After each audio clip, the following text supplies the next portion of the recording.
আতাদুরুনা মানিল মুফলিসুন, হে আবু হুরায়রা তোমরা কি জানো মুফলিসকে, নিঃস্বকে, অসহায় আর সবচেয়ে দরিদ্র ব্যক্তিকে?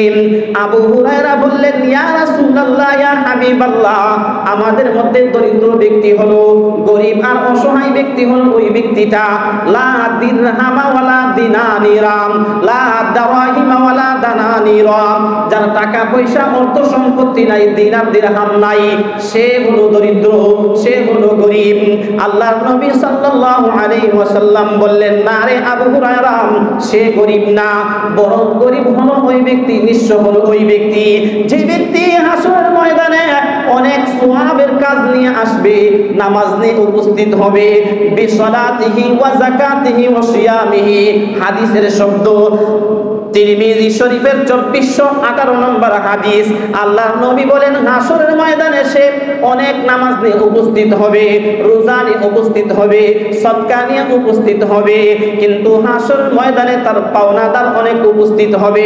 পাওনাদার উপস্থিত হয়ে বলবে ওগো রব্বুল আলামিন, হে আল্লাহ, আমার উপরে অন্যায়ভাবে আঘাত করেছিল, আমাকে তাপ্পর মেরেছিল, আমাকে ঘুষি মেরেছিল, আমি দুর্বল ছিলাম, অসহায় ছিলাম, আমাকে মারপিট করেছিল, রব্বুল আলামিন এর বিচার চাই। আল্লাহর নবী সাল্লাল্লাহু আলাইহি ওয়াসাল্লাম বলেন হে উম্মত, হাসরের ময়দানে আল্লাহ পাক রব্বুল আলামিন বলবেন তোমার আমলনামা থেকে সওয়াব দিয়ে দাও। হাসরের ময়দানে বিচার এভাবে হবে না যে কানের বদলা কান, চোখের বদলা চোখ, নাকের বদলা নাক, জিহ্বার বদলা জিহ্বা। হে দোস্ত বুজুর্গ, দুনিয়ার বিধান আল্লাহ পাক বলে দিয়েছেন ওয়া কাতাবনা আলাইহিম ফিহা আন্নান নাফসা বিন নাফসি ওয়াল আইনা বিল আইনি ওয়াল আনফা বিল আনফি ওয়াল উযুনা বিল উযুনি ওয়াস সিন্না বিস সিন্নি ওয়াল জুরুহা কিসাস। সবাই সুশিক্ষিত, কোরআনুল কারীমের 6 নাম্বার পারা 14 নাম্বার পৃষ্ঠাটা খুলে তাফসীরে মারিফুল কোরআনের বাংলাটা দেখেন। বাংলাটাই লেখা আছে আল্লাহ বলেন আমি তোমাদের উপরে বনি ইসরাঈলের উপরে ফরজ করেছিলাম, তোমাদের উপরেও ফরজ করলাম, যদি কেউ কারো চোখ উপড়িয়ে ফেলে তাহলে যে চোখ উপড়িয়ে ফেললো তার চোখ নেওয়া হবে, যদি কেউ কারো কান ছিঁড়ে ফেলে, যে কান ছিঁড়ে ফেলেছে তার কান ছিঁড়ে ফেলা হবে, যদি কেউ কারো হাত কেটে ফেলে তার হাত কেটে ফেলা হবে, যদি কেউ কারো জিহ্বা কেটে ফেলে তাহলে যে জিহ্বা কেটেছে তার জিহ্বা কেটে ফেলা হবে। আল্লাহ পাক এই বিধান দুনিয়ার জন্য করেছেন, এই বিধান আখিরাতের জন্য না। আখিরাতে যখন বান্দা নামাজ নিয়ে, বান্দা সওয়াব নিয়ে, বান্দা সিয়াম নিয়ে, বান্দা যাকাত নিয়ে উপস্থিত হবে, সওয়াবের বান্দার কাছে থাকবে। আল্লাহ নবী বলেন একজন বলবে ওগো রব্বুল আলামিন, আমার উপর জুলুম করেছে, অন্যায় করেছে, অত্যাচার অবিচার করেছে, এর বিচার আপনার কাছে দায়ের করলাম, বিচার চাই। রব্বুল আলামিন তখন বলবেন হে বান্দা, তোমার আমলনামা থেকে এবার তুমি সওয়াব দিয়ে দাও। কেন তাপ্পর দিয়েছিলে? একটা তাপ্পরের বিনিময়ে এই পরিমাণ সওয়াব দাও। কেন ঘুষি দিয়েছিলেন?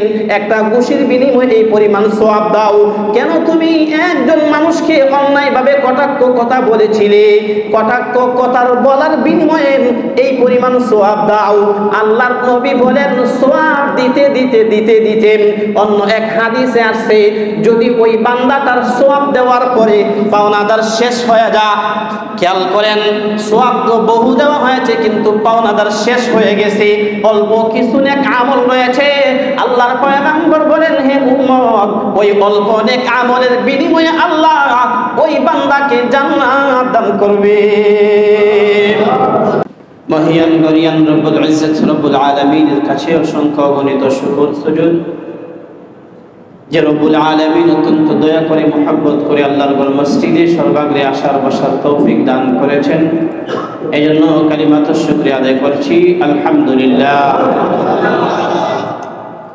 আপনাদের সামনে বরকত স্বরূপ কোরআনুল কারীম থেকে একখানা আয়াত তেলাওয়াত করা হয়েছে, হাদিস থেকেও একখানা হাদিসও পাঠ করা হয়েছে। আয়াত ও হাদিসের সমন্বয় নির্ধারিত সময়ের ভিতরে বিগত জুমায় ধারাবাহিক আলোচনা যা চলছিল এর আংশিক আলোচনা করব। আল্লাহ তাআলা আমাকে ইখলাসের সহিত কথা বলার, সবাইকে সহিহ আমলের নিয়তে শোনার তৌফিক দেন, সকলে বলি আমিন। মুসলমান মাত্রই সবাই আমরা জান্নাতে যেতে চাই, চাই কিনা সবাই? মুসলমান মাত্রই সবাই জান্নাতের কথা শুনেছি, জাহান্নামের কথা শুনেছি। জাহান্নামের শাস্তির বিবরণ শুনেছি, জান্নাতের নাজ ও নিয়ামতের কথা শুনেছি। বিদায় মুসলমান হিসেবে প্রত্যেকটা মুসলমানের দিলের তামান্না প্রত্যাশা আমি জান্নাতে যাব। দিলের তামান্না আর প্রত্যাশা তো আছে বটে, কিন্তু দিলের তামান্না অনুযায়ী জান্নাতের কাজ আমাদের মধ্যে নাই। জান্নাতের কাজ, জান্নাতে যাওয়ার জন্য যে সমস্ত কাজ করতে হয় এর মধ্যে এক নাম্বারই হচ্ছে গুনাহ বর্জন করতে হয়। গুনাহ হলো প্রথমত দুই প্রকার।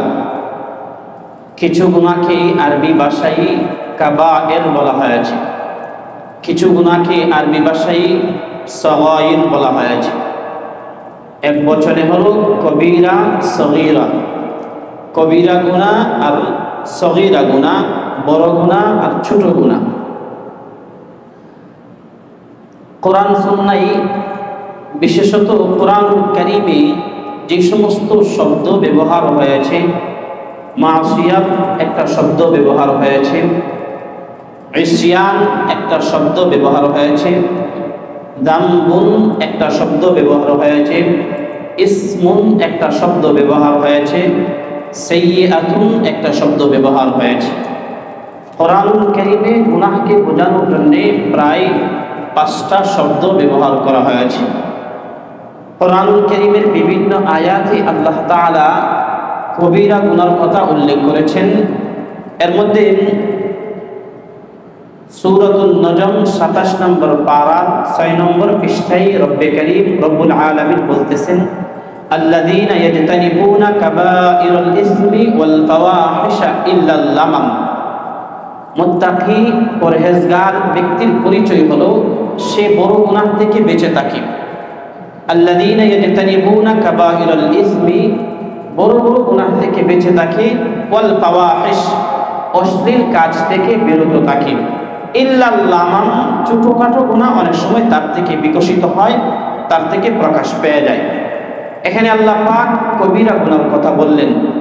আরেক আয়াতে 5 নম্বর পারার 2 নম্বর পৃষ্ঠায় এরকমই বর্ণিত হয়েছে, যারা কবিরা গুনাহ থেকে বেঁচে থাকে আল্লাহ পাক তাদের সগীরা গুনাহগুলোকে মাফ করে দেন। এর দ্বারা বুঝাইতে চাচ্ছি, কবিরা গুনাহের কথা কোরআনুল কারীমে আল্লাহ পাক কয়েকটি আয়াতে উল্লেখ করেছেন। আমাদের জানার বিষয় হলো কবিরা গুনাহ কি, সগীরা গুনাহ কি। কবিরা গুনাহ হলো ফুকাহায়ে কেরাম সংজ্ঞা লিখেছেন, মুহাদ্দিসিনে কেরাম, মুফাসসিরিনে কেরাম সংজ্ঞা লিখেছেন।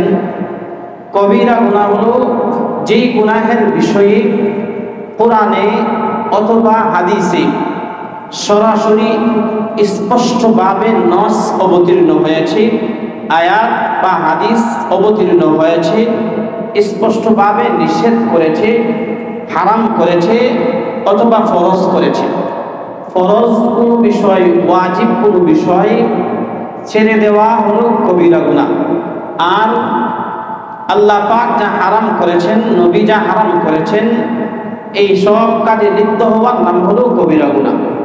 হারামে লিপ্ত হওয়া, মাকরুহে তাহরিমিতে লিপ্ত হওয়া কবিরা গুনার অংশ, কবিরা গুনাহ। ফরজ ওয়াজিব ছেড়ে দেওয়া কবিরা গুনাহ। কবিরা গুনার সংজ্ঞা, এটা কবিরা গুনার পরিচয় পাইলাম। কবিরা গুনাহে লিপ্ত হলে পরিণাম কি হবে? যেই গুনাহের ব্যাপারে দুনিয়াতে অথবা আখেরাতে, অথবা দুনিয়া এবং আখেরাত উভয় জগতে শাস্তি নির্ধারিত রয়েছে, এটা হলো কবিরা গুনাহ। কবিরা গুনাহের শাস্তি কখনো শুধু দুনিয়াতে হবে, অথবা পরকালে হবে, অথবা দুনিয়া এবং আখেরাত উভয় জগতে হবে, এটা হলো কবিরা গুনাহ। এবং এই কবিরা গুনাহের শাস্তির বিষয়টা কোরআন সুন্নাহয় বর্ণিত হয়েছে। যে গুনাহের ব্যাপারে ওই গুনাহটা হলো কবিরা গুনাহ। যেমন দেখেন, উদাহরণস্বরূপ নামাজ ছেড়ে দেওয়া কবিরা গুনাহ, এর শাস্তি আখেরাতে রয়েছে। যদি বান্দা তওবা না করে, যদি ইস্তিগফার না করে, এর শাস্তি আখেরাতে রয়েছে। যেমন দেখেন, একজন মানুষ হত্যা করা, এটা কবিরা গুনাহ, এর শাস্তি বান্দার দুনিয়াতেও আছে, আখেরাতেও আছে। দুনিয়া এবং আখেরাতে কিভাবে? দুনিয়াতে হত্যার বদলে হত্যা করা হবে, আর আখেরাতে তার জন্য জাহান্নাম অবধারিত। হ্যাঁ, যদি হত্যার বদলে হত্যা হওয়ার সময় তওবা করে ফেলে তাহলে হয়তো আখেরাতের শাস্তি আল্লাহ পাক মওকুফ করবে। এই জন্যই বললাম কবিরা গুনাহ হলো যেই গুনাহের বিষয়ে দুনিয়াতে শাস্তি রয়েছে অথবা আখেরাতে শাস্তি রয়েছে, অথবা দুনিয়া আখেরাত উভয় জগতে শাস্তি রয়েছে, এটাকে কবিরা গুনাহ বলা হয়। সগীরা গুনাহ কাকে বলা হয়? সগীরা গুনাহ হলো যেই গুনাহের ব্যাপারে কোরআন সুন্নাহয় নস বর্ণিত হয়নি। এটা গুনাহ কোরআন অথবা হাদিসে গুনাহ বলা হয়নি, কিন্তু এটাকে মুস্তাহাব হিসাবে শরীয়ত এটাকে সাব্যস্ত করেছে, মাকরুহ হিসাবে শরীয়ত কোরআন সুন্নাহ সাব্যস্ত করেছে। এমন কোন কাজে লিপ্ত হওয়ার নাম হলো সগীরা গুনাহ। যেমন উদাহরণস্বরূপ, কেউ কাউকে সালাম দিল, সালামের উত্তর দিল না, একবার দিল না, দুইবার দিল না, তাহলে সে সগীরা গুনাহে লিপ্ত হলো। কেউ কাউকে সালাম দিল কিন্তু সালামের উত্তর দিল না, তাহলে উত্তর যিনি দিলেন না তিনি সগীরা গুনাহে লিপ্ত হলেন। কেউ কাউকে দাওয়াত দিল, তিনি দাওয়াতে গেলেন না, কবিরা গুনাহে লিপ্ত হয়েছেন না সগীরা গুনাহে? সগীরা গুনাহ। দাওয়াতে না যাওয়া এটা সগীরা গুনাহে লিপ্ত হয়েছেন, কারণ দাওয়াত গ্রহণ করা এটা হাদিসে আসছে, কিন্তু দাওয়াত গ্রহণ করা ওয়াজিব পর্যায়ের হাদিস না। এই জন্য কেউ দাওয়াত গ্রহণ করলো না, দাওয়াতে গেল না, তাহলে এটা তার জন্য সগীরা গুনাহ হলো। কিন্তু কখনো কখনো কোনো সময় বিভিন্ন পর্যায়ে সগীরা গুনাহটাও কবিরা গুনাহ হয়। সগীরা গুনাহটাও কি হয়? কবিরা গুনাহ হয়। যেমন সবসময় একটা কাজ সগীরা গুনাহ, এটা কিন্তু এটা সবসময় করতে থাকে, মানুষ তাকে সালাম দিতেই থাকে কিন্তু সে সালামের উত্তর দেয় না, একজনকে দিল না, ভুলে একবার দিল না, বা কোনো সময় একজন বা দুইজনকে দিল না, কিন্তু সে সালামের উত্তর কখনোই দেয় না, তাহলে এটা তার সগীরা গুনাহ থেকে কবিরা গুনাহে রূপান্তর হয়ে গেল, এটা কবিরা গুনাহ হবে। দাওয়াত মানুষ তাকে যতই দেখ সে দাওয়াত খাবেই না, কোথাও যাবেই না। দাওয়াতের কথা তো হাদিসে আসছে, এইভাবে দাওয়াতকে একবারে ছেড়ে দেওয়া, হাদিসকে বর্জন করা, তাহলে এটাও আস্তে আস্তে সগীরা গুনাহটাই কবিরা গুনাহর রূপ ধারণ করবে। সগীরা গুনাহ যে গুনাহের মধ্যে মানুষ ইসরার করে, অটল থাকে, অবিচল থাকে, এই সগীরা গুনাহটাও কবিরা গুনাহে রূপান্তর হয়। কখনো কখনো সগীরা গুনাহ এমন ব্যক্তি থেকে প্রকাশ পাওয়া, এটা কবিরা গুনাহ, গুনাহটা সগীরা, কিন্তু এমন ব্যক্তি যার অনুসরণ মানুষ করে, যাকে মানুষ ফলো করে, যার কথা মেনে মানুষ চলে, যার আচরণ মানুষ ফলো করে, এমন ব্যক্তির কাছ থেকে সগীরা গুনাহ প্রকাশ পাওয়াটাও কবিরা গুনাহ। কারণ তিনি এটাকে হালাল মনে করে করতেছেন, তিনি এটাকে সগীরা গুনাহ মনে করতেছেন, অপর ভাই এটাকে হালাল মনে করতেছে। উনি একজন বুজুর্গ মানুষ, উনি একজন খতিব সাহেব, উনি একজন ধর্মীয় পণ্ডিত, উনি যদি এই কাজ করতে পারে আমরা করতে পারবো না কেন? তাহলে এটা জায়েজ আছে, এই জন্যই তিনি এটা করেছেন, অথচ শরআন দৃষ্টিতে এটা সগীরা গুনাহ। যিনি করতেছেন তিনিও জানেন সগীরা গুনাহ, আরেকজন যিনি তাকে দেখতেছেন তিনি মনে করতেছেন এটা মনে হয় জায়েজ, এই জন্য তিনি করতেছেন। এই জন্য মুক্তাদা বিহি যারা হবে, যারা ইমাম হবে, যারা মানুষের অনুসরণীয় ব্যক্তি হবে, তাদের জন্য সগীরা গুনাহ কখনো কখনো কবিরা গুনাহ হয়। আবার সগীরা গুনাহকে নিয়ে উপহাস করা, এটাও কবিরা গুনাহ। সব ধরনের গুনাহ থেকে বেঁচে থাকার নাম হলো মুত্তাকি, পরহেজগার, তাকওয়া। সব ধরনের গুনাহ থেকে বেঁচে থাকা। গুনাহ যেমন ভাবে দুই প্রকার, একটা কবিরা গুনাহ, একটা সগীরা গুনাহ, ঠিক তেমন ভাবে গুনাহের প্রকারভেদের দিকে লক্ষ্য করে মানুষের সাথে সম্পৃক্ত হককে বলা হয় হুকুকুল ইবাদ, আল্লাহর সাথে সম্পৃক্ত হককে বলা হয় হুকুকুল্লাহ, আল্লাহর হক। দুনিয়াতে চলতে গিয়ে আপনি যেখানেই যাবেন, বাস এটা একটা জিনিসের যে কোনো একটা জিনিস খেয়াল করেন, এটা কি কবিরা গুনাহ নাকি সগীরা গুনাহ, এটা কি বান্দার হক নাকি আল্লাহর হক? আপনার কাছে মাসআলা স্পষ্ট হয়ে যাওয়ার জন্য আপনার মনকে আপনি প্রশ্ন করেন, আপনার দিমাগকে আপনি প্রশ্ন করেন, এটা কি আল্লাহর হক নাকি এটা কি বান্দার হক? আপনি উত্তর পেয়ে যাবেন। নামাজ পড়া এটা আল্লাহর হক, রোজা রাখা এটা আল্লাহর হক।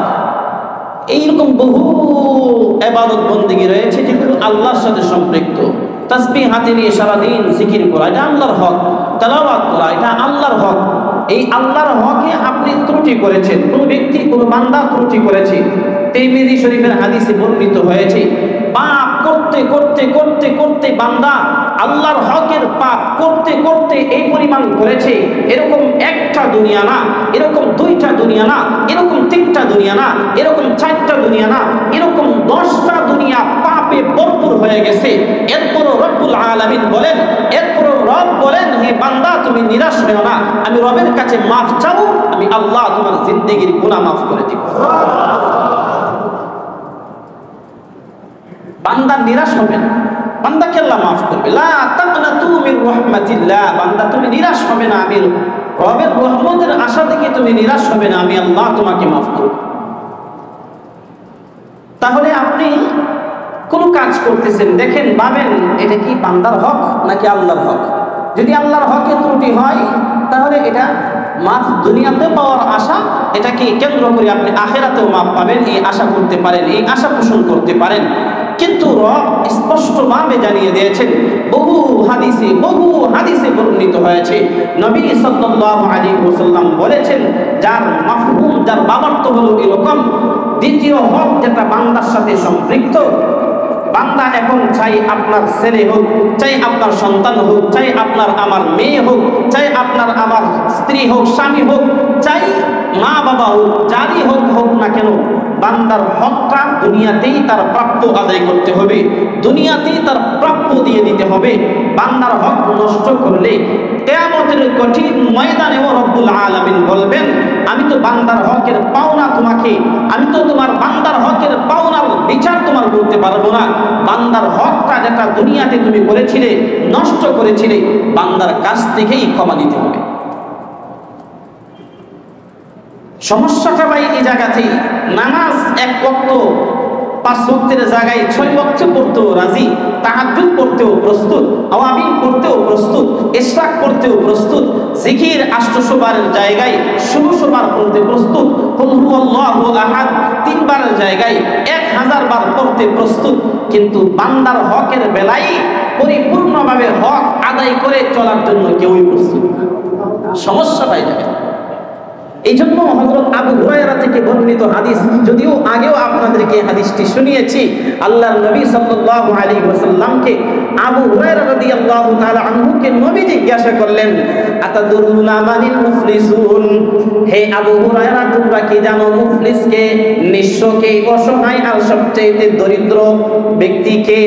আবু হুরায়রা বললেন, ইয়া রাসূলুল্লাহ, ইয়া হাবিবাল্লাহ, আমাদের মধ্যে দরিদ্র ব্যক্তি হলো, গরীব আর অসহায় ব্যক্তি হলো ওই ব্যক্তিটা, লা দিরহামা ওয়ালা দিনানিরাম, লা দাওয়াহিমা ওয়ালা দানানিরাম, যার টাকা পয়সা অর্থ সম্পত্তি নাই, দিনার দিরহাম নাই, সে হলো দরিদ্র, সে হলো গরীব। আল্লাহর নবী সাল্লাল্লাহু আলাইহি ওয়াসাল্লাম বললেন, না রে আবু হুরায়রা, সে গরীব না, বরং গরীব হলো ওই ব্যক্তি, নিঃস্ব হলো ওই ব্যক্তি, যে ব্যক্তি হাসরের ময়দানে অনেক সওয়াবের কাজ নিয়ে আসবে, নামাজ নিয়ে উপস্থিত হবে, বিসলাতিহি ওয়া যাকাতিহি ওয়া সিয়ামিহি, হাদিসের শব্দ তিরমিজি শরীফের 2418 নম্বর হাদিস। আল্লাহর নবী বলেন, হাসরের ময়দানে সে অনেক নামাজ নিয়ে উপস্থিত হবে, রোজা নিয়ে উপস্থিত হবে, সদকা নিয়ে উপস্থিত হবে, কিন্তু হাসরের ময়দানে তার পাওনাদার অনেক উপস্থিত হবে। পাওনাদার উপস্থিত হয়ে বলবে, ওগো রব্বুল আলামিন, হে আল্লাহ, আমার উপরে অন্যায়ভাবে আঘাত করেছিল, আমাকে তাকপুর মেরেছিল, আমাকে কুশি মেরেছিল, আমি দুর্বল ছিলাম, অসহায় ছিলাম, আমাকে মারপিট করেছিল, রব্বুল আলামিন এর বিচার চাই। আল্লাহর নবী সাল্লাল্লাহু আলাইহি ওয়াসাল্লাম বলেন, হে উম্মত, হাসরের ময়দানে আল্লাহ পাক রব্বুল আলামিন বলবেন, তোমার আমলনামা থেকে সওয়াব দিয়ে দাও। হাসরের ময়দানে বিচার এভাবে হবে না যে কানের বদলা কান, চোখের বদলা চোখ, নাকের বদলা নাক, জিহ্বার বদলা জিহ্বা। হে দোস্ত বুজুর্গ, দুনিয়ার বিধান আল্লাহ পাক বলে দিয়েছেন, ওয়া কাতাবনা আলাইহিম ফিহা আন্নান নাফসা বিন নাফসি ওয়াল আইনা বিল আইনি ওয়াল আনফা বিল আনফি ওয়াল উযুনা বিল উযুনি ওয়াস সিন্না বিস সিন্নি ওয়াল জুরুহা কিসাস। সবাই সুশিক্ষিত, কোরআনুল কারীমের 6 নম্বর পারা 14 নম্বর পৃষ্ঠাটা খুলে তাফসীরে মারিফুল কোরআনের বাংলাটা দেখেন। বাংলাটাই লেখা আছে, আল্লাহ বলেন, আমি তোমাদের উপরে বনি ইসরাঈলের উপরে ফরজ করেছিলাম, তোমাদের উপরেও ফরজ করলাম, যদি যদি কেউ কারো চোখ উপড়িয়ে ফেলে তাহলে যে চোখ উপড়িয়ে ফেললো তার চোখ নেওয়া হবে। যদি কেউ কারো কান ছিঁড়ে ফেলে, যে কান ছিঁড়ে ফেলেছে তার কান ছিঁড়ে ফেলা হবে। যদি কেউ কারো হাত কেটে ফেলে তার হাত কেটে ফেলা হবে।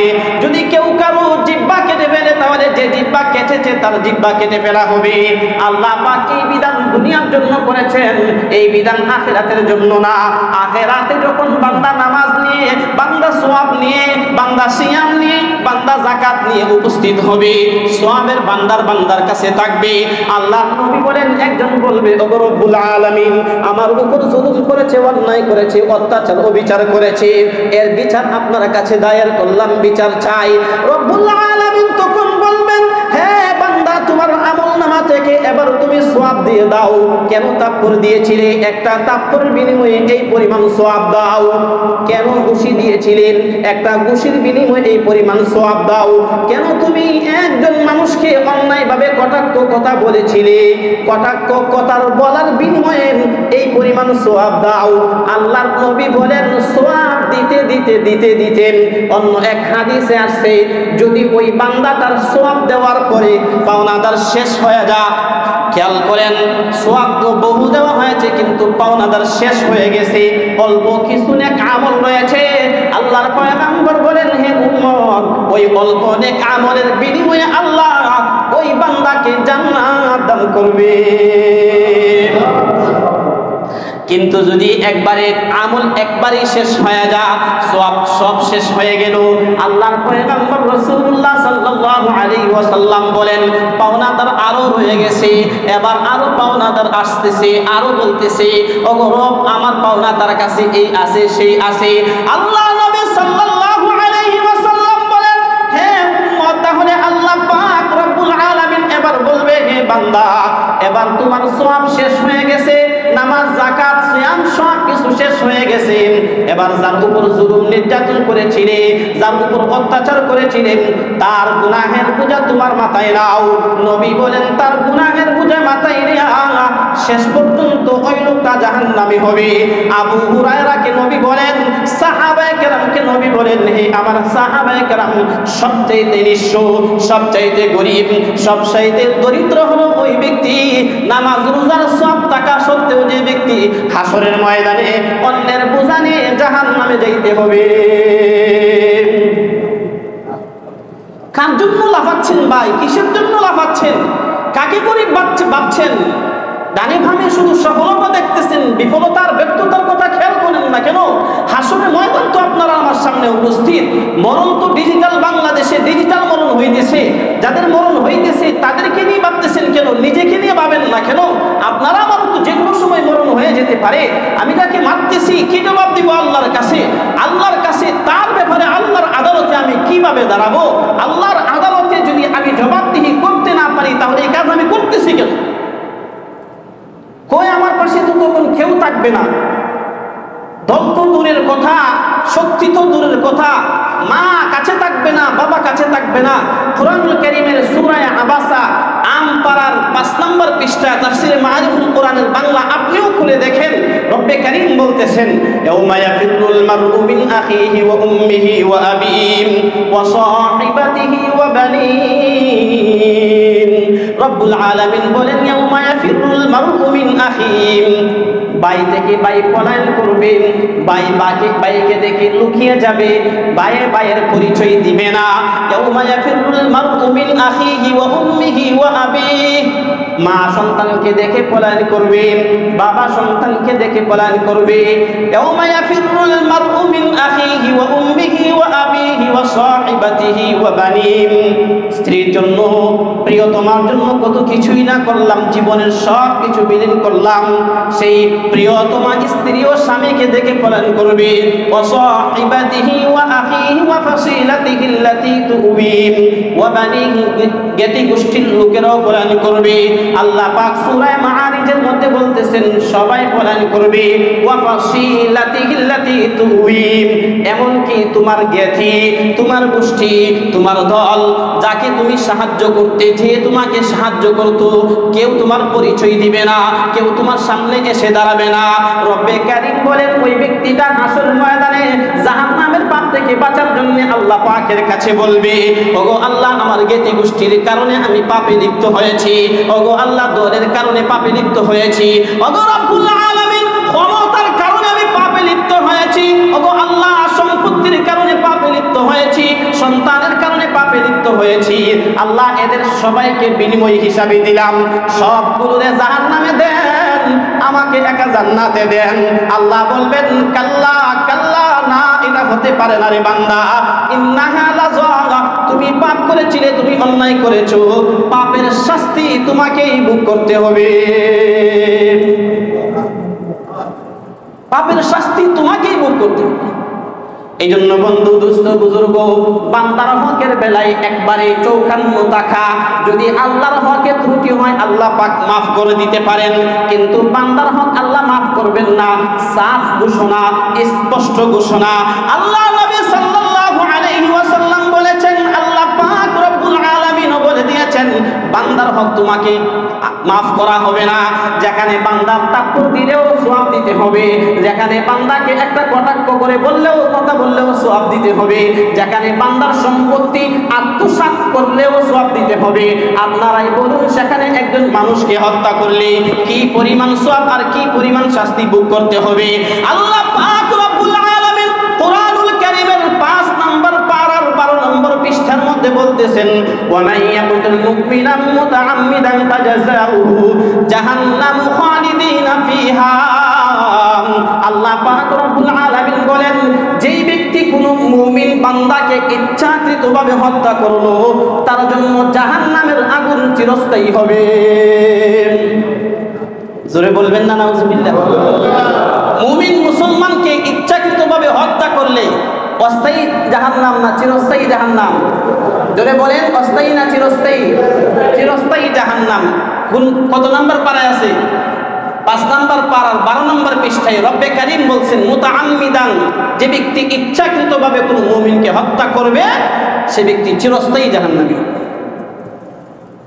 আর রব্বে কারীম সূরাতুল মাইদার 6 নম্বর পারার 12 নম্বর পৃষ্ঠায় বলতেছেন, মিন আজলি যালিকা কাতাবনা আলা বনি ইসরাঈল আন্নাহু মান ক্বাতালা নাফসান বিগাইরি নাফসিন আও ফাসাদিন ফিল আরদি ফাকান্নামা ক্বাতালান নাস জামিআন ওয়া মান আহইয়াহা ফাকান্নামা আহইয়ান নাস জামিআন। রব্বুল আলামিনের কাছে একটা প্রাণের কত মূল্য। আল্লাহ রব্বুল আলামিন এই আয়াতে বলতেছেন, হে বান্দা, যদি কেউ একজন আরেকজনকে হত্যা করে তাহলে সে যেন তামাম পৃথিবীর সকল মানুষকে হত্যা করলো। ওয়ামান আহইয়াহা ফাকান্নামা আহইয়ান নাস জামিআ, যে ব্যক্তি একজন মানুষের জীবন বাঁচাইলো সে যেন তামাম পৃথিবীর সকল মানুষের জীবন বাঁচাইলো। এখন বান্দার হক নষ্ট করলাম, মানুষের উপর জুলুম করলাম, নির্যাতন করলাম, অত্যাচার করলাম, অন্যায় করলাম, সওয়াবের কাজ করলাম, ঠিক আছে, কিন্তু এই সওয়াব কি আমার না তার? এই সওয়াবটা আমার থাকবে না, এই সওয়াবটা বলবেন। এই জন্য ভাই গুনাহ থেকে বিরত থাকা, যে কারণে আলোচ্য সূচি কিন্তু এটা না, কিন্তু এরপরও যে কারণে বিষয়টাকে এনেছি, বিশেষ করে বান্দার হক থেকে বিরত থাকা, বিশেষ করে জবানকে নিয়ন্ত্রণ করা। আমি নিজে নিয়ন্ত্রিত হই, কার জন্য দৌড় দিচ্ছি, কার জন্য লাফাচ্ছি, কেউ তো আমার মরণের সময় কাছে আসবে না, কোন কর্মী, কোন দলের নেতা তো আমার মরণের সময় আমার কাছে আসবে না। আমি কার জন্য দৌড়াচ্ছি, কার জন্য লাফাচ্ছি, নিজের চিন্তা নিজে করি। এখানে এটাও স্মরণ রাখবো, যদি মাজলুমের সাহায্য করতে গিয়ে, যদি ন্যায্য অধিকার আদায় করতে গিয়ে আমার প্রাণ বিসর্জন দিতে হয়, মাজলুমের সাহায্যে দাঁড়াইতে গিয়ে যদি আমি আমার প্রাণ চলে যায়, তাহলেও আল্লাহ পাক হয়তো আমাকে শাহাদাতের মর্যাদা নসিব করবেন। ভাই দোস্ত বুজুর্গ, আপনারা আমাদের চাইতে বেশি বুঝেন কথা। এখানে যারাই আছেন আমাদের চাইতে কথা ভালো বুঝেন, বেশি বলতে পারেন, বেশি জানেন। এই সম্পর্কে, গুনাহ সম্পর্কে যতটুকু বললাম, আল আকিলু তাকফিহিল ইশারা, বোঝার জন্য যথেষ্ট, এর চেয়ে আর বেশি কিছু বলার দরকার নাই। আল্লাহ পাক সব ভাইকে আল্লাহর কসম করে বলি, মিম্বারে বসে বলতেছি, কারো পক্ষপাতিত্ব, কারো বিপক্ষে বলা আমার মাকসাদ, উদ্দেশ্য না। উদ্দেশ্য হচ্ছে যুবক, তুমি গুনাহ থেকে বাঁচো, অন্যের রক্তে তোমার হাতকে তুমি রঞ্জিত করো না, অন্যের রক্তে তোমার হাতকে রঞ্জিত করে তুমি হাসরের ময়দানে তোমার সওয়াব করে দিও না। এই মাকসাদে আমার এই কথাগুলো বলা। যদি একটা যুবক আজকে এখান থেকে দিলে দিলে তওবা করতে পারে যে না, আমি আমার কোন দলের জন্য কর্মী হয়ে অন্যের হাত আমি রক্তে রঞ্জিত করব না, তাহলে আমি মনে করি আজকের এই আলোচনা সফল হয়ে যাবে ইনশাআল্লাহ। কাউকে গায়েল করা, কাউকে প্রতিপক্ষকে গায়েল করা, কোনো পক্ষ নেওয়া, কোনো বিপক্ষ নেওয়া, আল্লাহর কসম করে বলতেছি এটা আমার মাকসাদ না, উদ্দেশ্য না। যুবক যদি হেদায়েত পায়, যুবক যদি বোঝে, যুবককে বোঝানোর জন্য আমার এই কথাগুলো বলা। আল্লাহ তাআলা প্রত্যেকটা যুবককে কথাগুলো দিলের কান দিয়ে এখন এবং বাসায় গিয়ে নীরবে নির্জনে ঘুমানোর সময়ে প্রত্যেকটা যুবককে বোঝার তৌফিক দান করুন। সকলে বলি আমিন। আল্লাহ। মূল আলোচনায় আসি। গুনাহ মানুষের জীবনকে ধ্বংস করে দেয়। একটা হলো বান্দার হক নষ্ট করা। বান্দার হক কোনোভাবেই নষ্ট করব না।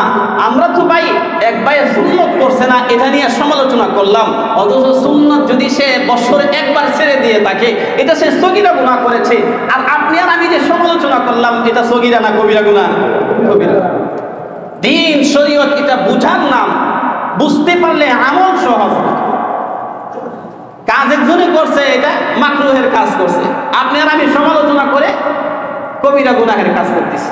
একজন একটা আমল ছেড়ে দিয়েছে, সেটা মুস্তাহাব আমল ছেড়ে দিয়েছে, নফল আমল ছেড়ে দিয়েছে, কিন্তু আপনি আর আমি সমালোচনা করে গুনাহের কবিরাতে লিপ্ত হচ্ছি। এই জন্য বান্দার হকের বেলায় খুব চৌকান্ন থাকা, সতর্ক থাকা, বান্দার হকটা যেন নষ্ট না হয়, বান্দাকে যেন কষ্ট না দেওয়া হয়। কোনো বর্ণনায় এরকম আসছে বান্দার দিলকে কষ্ট দেওয়া, বান্দার দিলকে ব্যঙ্গে ফেলা, খানায়ে কাবা বাইতুল্লাহকে ব্যঙ্গে ফেলার সমতুল্য। রুমি রহমতুল্লাহ আলাইহি কথাই বলেছেন, মানুষের দিলকে ব্যঙ্গে ফেললা, জাজরা করে ফেললা, তাহলে তুমি যেন খানায়ে কাবাকে বাইতুল্লাহকে তুমি ব্যঙ্গে ফেলেছো। বাইতুল্লাহকে তো আল্লাহ পাক সৃষ্টি করেছেন, ফেরেশতার মাধ্যমে, নবীদের মাধ্যমে বানিয়েছেন, কিন্তু প্রত্যেকটা মানুষকে, প্রত্যেকটা মানুষের জবানকে, প্রত্যেকটা মানুষের দিল দিমাগকে আল্লাহ পাক নিজে সৃষ্টি করেছেন। এই জন্য আল্লাহ পাক বান্দাকে বেশি ভালোবাসেন।